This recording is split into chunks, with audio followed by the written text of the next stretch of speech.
In today's video, I'm going to teach you strips versus sections in the Wix editor. What's the difference?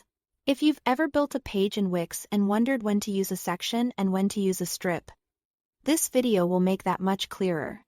These two elements work together, but they are not the same thing, and understanding the difference can help you build cleaner, more organized, and more responsive pages. Let's start with sections. In the Wix editor, sections are the main full-width building blocks of a modern web page. You can think of them as the foundation of your page layout. They divide the page into separate horizontal areas, and each section spans the full width of the screen. One of the biggest benefits of sections is that they are fully responsive, so they automatically adapt to different desktop and mobile screen sizes. Sections also stack vertically, one on top of another, to create the overall structure of your page.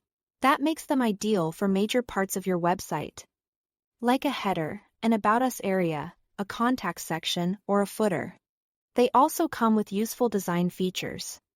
For example, you can pin anchors directly to sections, which is great for smooth navigation.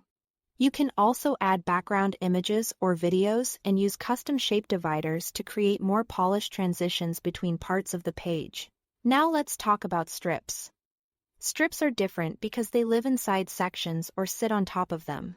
Rather than defining the main structure of the page, strips act more like creative mini containers for your content.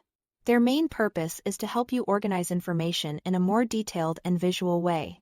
You can divide a strip into multiple columns, which makes it much easier to align text, images, icons, or other content side by side on desktop.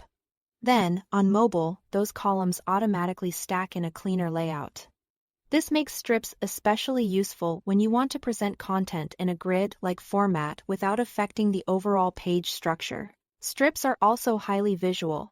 They can include unique scroll effects, such as parallax or reveal-style animations, which can help break up large blocks of text and make the page feel more dynamic.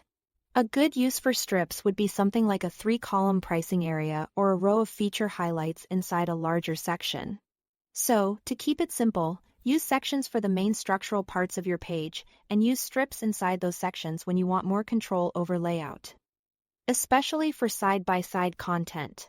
Once you understand that relationship, designing in Wix becomes much easier. Thanks for watching.